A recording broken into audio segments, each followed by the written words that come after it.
it's Lindsay. Welcome back to The Wandering Reader. Today I'm going to be doing a review of The Hate You Give by Angie Thomas. This was published at the beginning of April in the UK. It'd been out in the US for I think a month or a couple of months before it came out in the UK. I picked myself up a copy of this when I was in New York. I was desperate to buy it because I knew it was out in the US, and I really wanted this hardcover edition of it.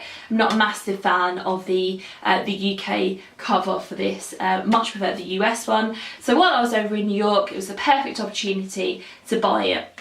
So I've been really looking forward to picking this up. So I've been getting a lot of hype on BookTube, and it's been on the New York Times bestseller list for it was #1 for quite a few weeks for the young adult hardcover category. It's been bumped off by 13 Reasons Why now, which for obvious reasons.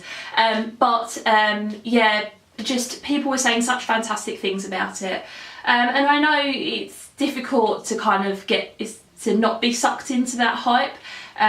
But yeah, I was just so excited about it. The premise sounded amazing. This tells the story of Star. She's a teenager. She lives in a poor black neighbourhood, but she goes to a school in a kind of more sort of middle class white neighbourhood, and it's also a school that her parents pay for her to go to. One night she goes to a party and she bumps into an old friend that she grew up with when she was a child, but they've kind of lost touch over the last kind of couple of years or so. They start chatting and things, and then a fight breaks out in the party, so they decide to leave, and her friend Khalil asks if he can drive her home. On the drive home, they get stopped by a policeman, and one thing leads to another, and Khalil ends up being shot and killed by this police officer. And Star is the only witness to this. She's the only one to have seen this take place. And the shooting is completely unnecessary. Khalil wasn't posing a threat, he wasn't doing anything that was dangerous. He leant into I won't tell you. Anyway, he wasn't doing anything that was dangerous, but he shot and killed by this police officer anyway.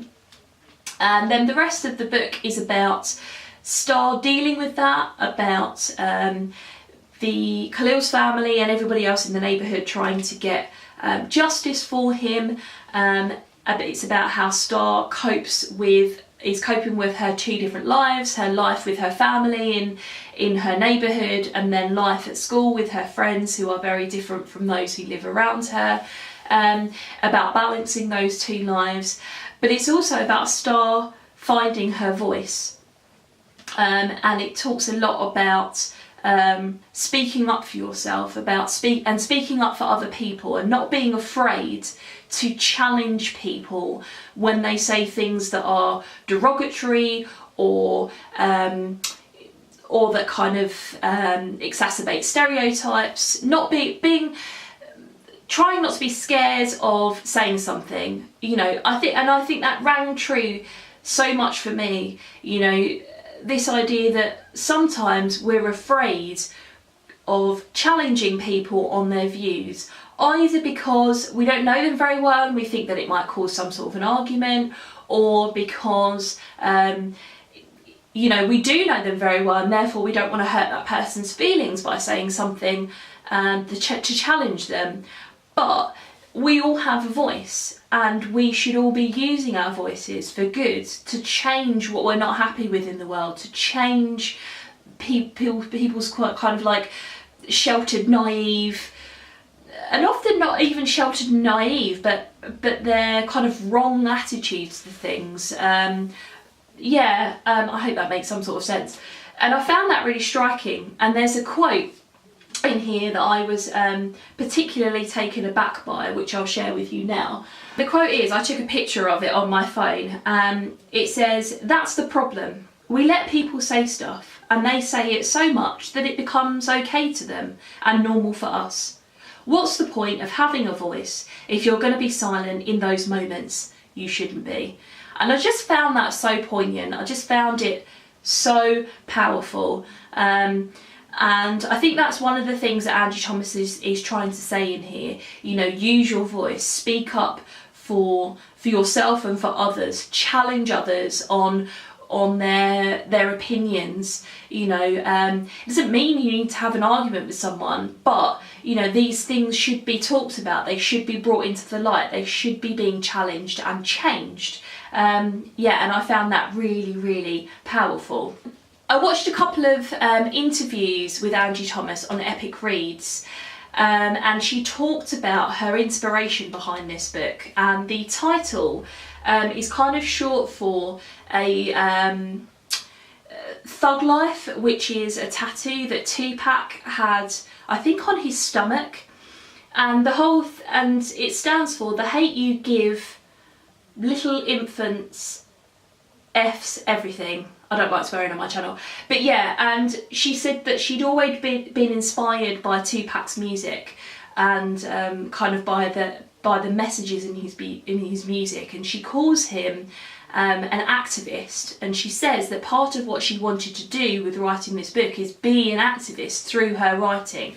You know, this is based on some of the shootings, the police shootings and the deaths of black people in the US, you know, right now, and you know, is inspired by the Black Lives Matter movement. You know, this is happening in the States right now, and indeed other places, I suppose, in the world as well, but really more highlighted, I suppose, in the States, in the southern states.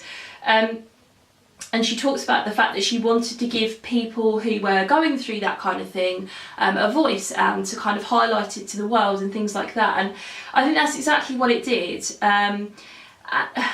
I also loved her writing style. Her characters had such, they were fleshed out so well, and they were developed so well, and and the way that she wrote them, you could just hear them so clearly. They jumped off of the page. And yeah, I mean, this is her debut novel, and I cannot wait to see what else she's got stored. You know, I followed her on Twitter the other day, so I've been kind of reading some of their comments over the last few days and things, and talking about, you know, ideas that she's got for a second book and things like that. And yeah, I was absolutely amazed by this book. So if you're worried about the fact that this is really hyped up, and you know, does it live up to the hype and all those kinds of things, it absolutely does. It's such an important book. I think everybody should read it. I think this event is eventually, and should be, you know, the type of book that students study in school, because it's about such an important topic. It's got such important themes to it, and you know, that idea of challenging stereotypes and challenging the way you think. Yeah, just an absolutely vital book for everybody to read. I would really, really recommend it. I gave it 5 stars. It was just fantastic. So there you go, that was my review of The Hate You Give by Angie Thomas. Have you read this book? What did you think of it? I'd love to have a chat with you in the comments below. Thanks very much for watching, and I'll see you in my next video. Bye.